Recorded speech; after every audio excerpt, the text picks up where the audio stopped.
Shalom Bapak Ibu Saudara-saudari semuanya yang dikasihi dan mengasihi Tuhan. Kita mau melanjutkan kontekstual Bible reading kita saat pagi hari ini dari 2 Korintus pasalnya yang kedua ayat 1 sampai 17. 2 Korintus pasal 2. Aku telah mengambil keputusan di dalam hatiku bahwa aku tidak akan datang lagi kepadamu dalam duka cita. Sebab jika aku mendukakan hatimu, siapa lagi yang dapat membuat aku menjadi gembira selain dia yang berduka cita karena aku. Dan justru itulah maksud suratku ini, yaitu supaya jika aku datang, jangan aku berduka cita oleh mereka yang harus membuat aku menjadi gembira. Sebab aku yakin tentang kamu semua bahwa sukacitaku adalah juga sukacitamu. Aku menulis kepada kamu dengan hati yang sangat cemas dan sesak, dan dengan mencucurkan banyak air mata, bukan supaya kamu bersedih hati, tapi supaya kamu tahu betapa besarnya kasihku kepada kamu semua. Tetapi jika ada orang yang menyebabkan kesedihan, maka bukan hatiku yang disedihkannya, melainkan hati kamu sekalian. Atau sekurang-kurangnya supaya jangan aku melebih-lebihkan hati beberapa orang di antara kamu. Bagi orang yang demikian, sudahlah cukup teguran dari sebagian besar dari kamu. Sehingga kamu sebaliknya harus mengampuni dan menghibur dia, supaya ia jangan binasa oleh kesedihan yang terlampau berat. Sebab itu aku menasihatkan kamu, supaya kamu sungguh-sungguh mengasihi dia. Sebab justru itulah maksudnya aku menulis surat kepada kamu, yaitu untuk menguji kamu, apakah kamu taat dalam segala sesuatu. Sebab barang siapa yang kamu ampuni kesalahannya, aku mengampuninya juga. Sebab jika aku mengampuni, seandainya ada yang harus kuampuni, maka hal itu kubuat oleh karena kamu di hadapan Kristus, supaya iblis jangan beroleh keuntungan atas kita, sebab kita tahu apa maksudnya. Ketika aku tiba di Troas untuk memberitakan Injil Kristus, aku dapati bahwa Tuhan telah membuka jalan untuk pekerjaan di sana. Tetapi hatiku tidak merasa tenang, karena aku tidak menjumpai saudaraku Titus. Sebab itu aku minta diri dan berangkat ke Makedonia. Tetapi syukur bagi Allah yang dalam Kristus selalu membawa kami di jalan kemenangannya.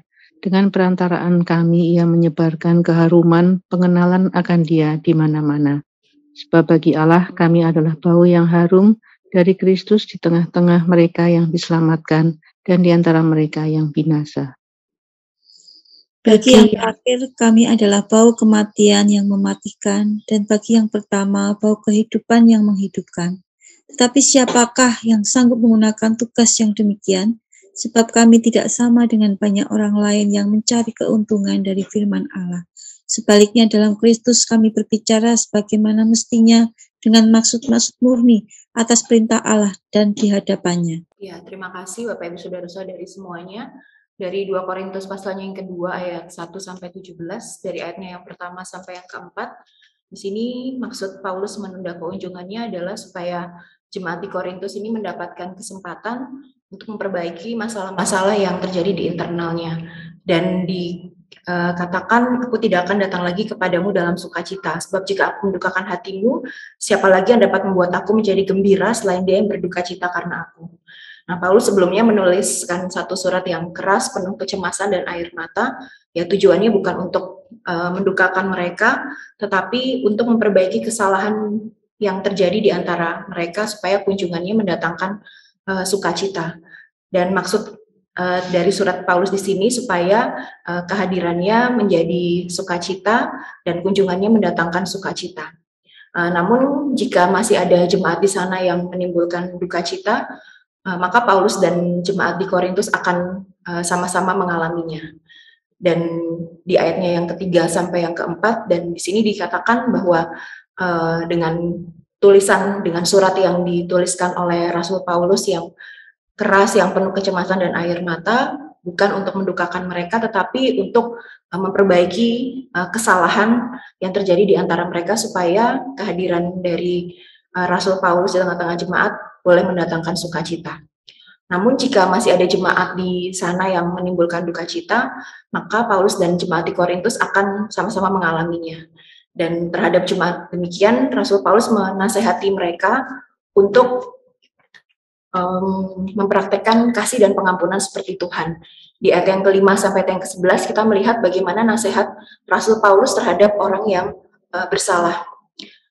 Di ayat yang kelima sampai 11, di sini dikatakan bahwa ketika ada orang yang menyebabkan kesedihan, maka bukan hatiku saja, hatiku yang disedihkan, melainkan hati kamu sekalian. Atau sekurang-kurangnya supaya jangan aku melebih-lebihkan hati beberapa orang di antara kamu. Bagi orang yang demikian sudahlah cukup teguran dari sebagian besar di antara kamu. Ya, ketika ada seseorang yang melakukan kesalahan, di sini Rasul Paulus memberi nasihat supaya para pemimpin untuk mendisiplin mereka dengan menegur dengan kasih, menegur sebagai saudara, supaya mereka sadar, supaya mereka bertobat.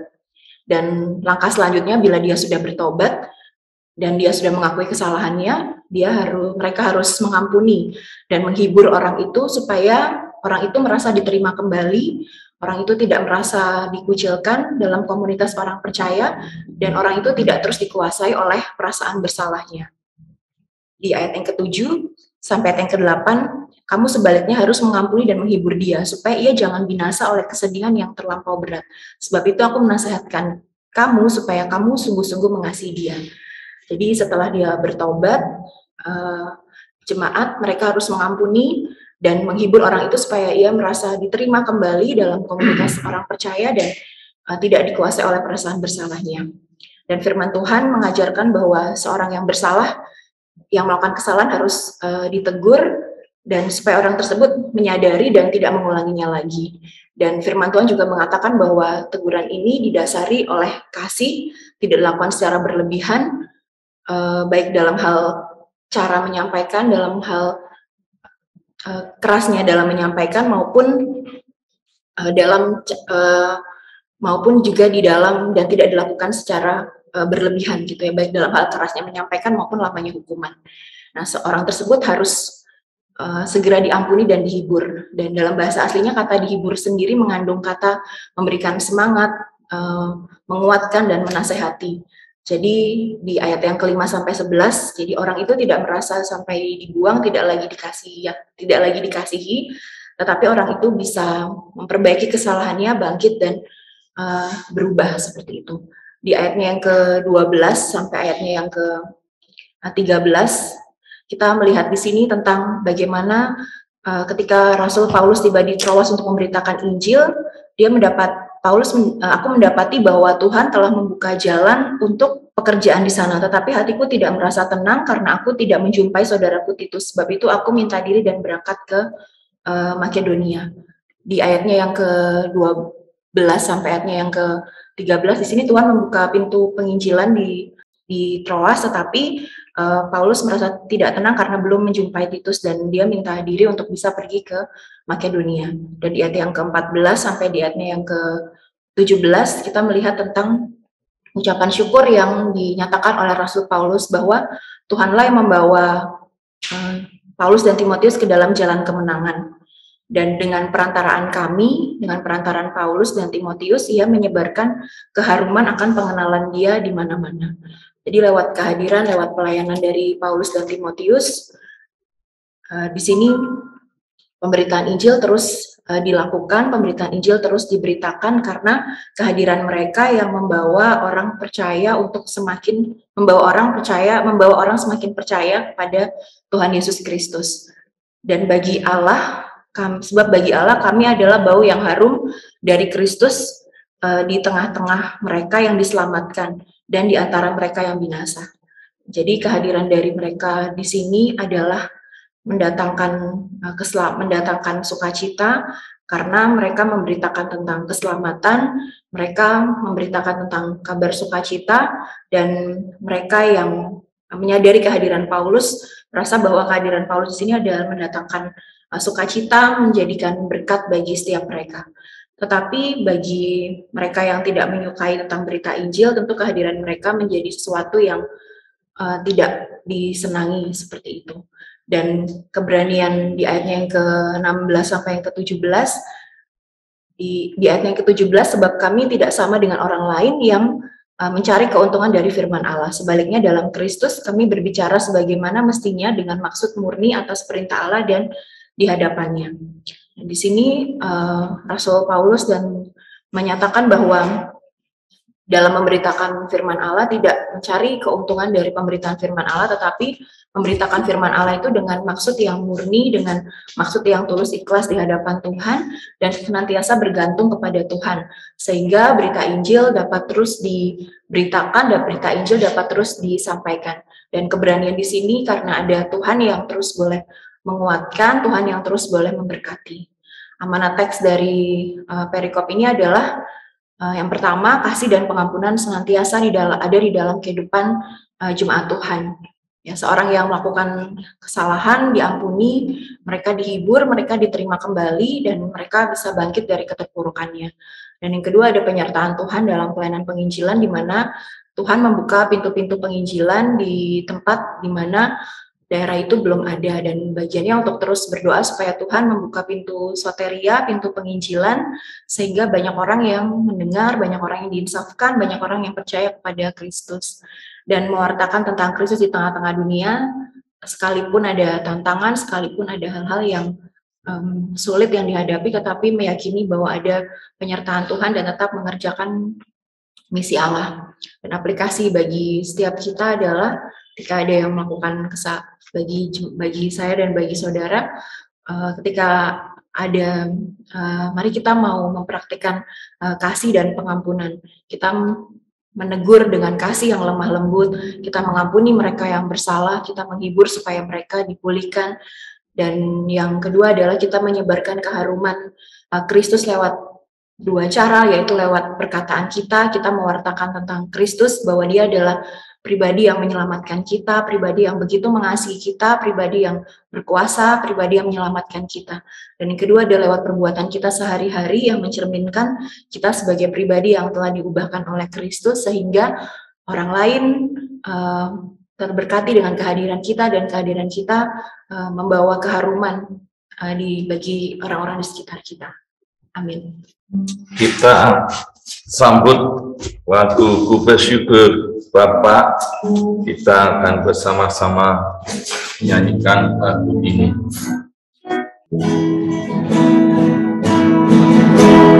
Banyak yang kau berbuat di dalam hidup, rancangan indahmu terjadi di hidupku. Bapa yang mengerti segala yang ku perlu, kasih-Mu sempurna nyata dalam hidupku. Ku bersyukur Bapa, ku bersyukur Tuhan, buat kasih setiamu di dalam hidupku. Bersyukur Bapa, ku bersyukur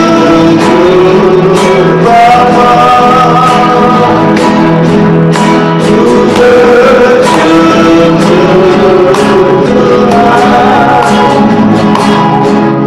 buat kasih setiamu di dalam hidupku. Ku bersyukur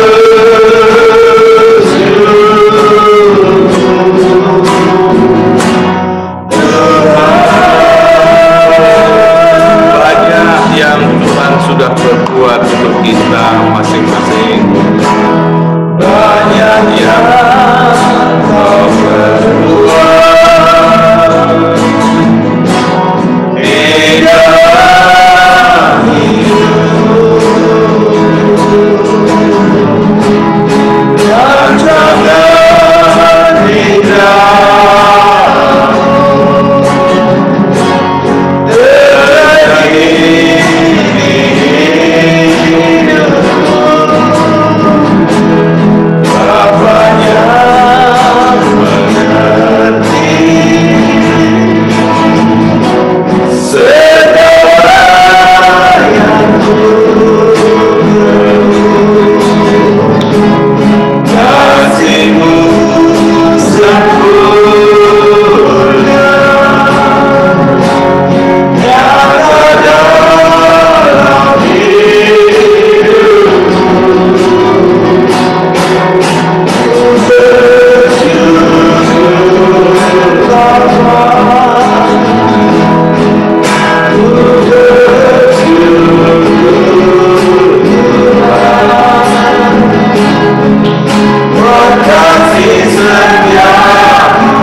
buat kita masing-masing, dan biarlah kita terus bersyukur buat semua pelayanan yang kita layani. Di tempat kita melayani, kita mau bersyukur bersama-sama. Tuhan, terima kasih kami mengucap syukur buat kami boleh melayani Tuhan, kami boleh terus bertumbuh, kami boleh terus dibimbing oleh Roh yang Kudus melayani, kami mengucap syukur Tuhan, kami ada sebagaimana kami ada hari ini, dan pelayanan Gamaliel Tuhan yang memiliki, Tuhan yang memimpin, Tuhan yang menyertai. Kami mengucap syukur Tuhan terus sertai. Kami mengucap syukur di dalam nama Tuhan Yesus.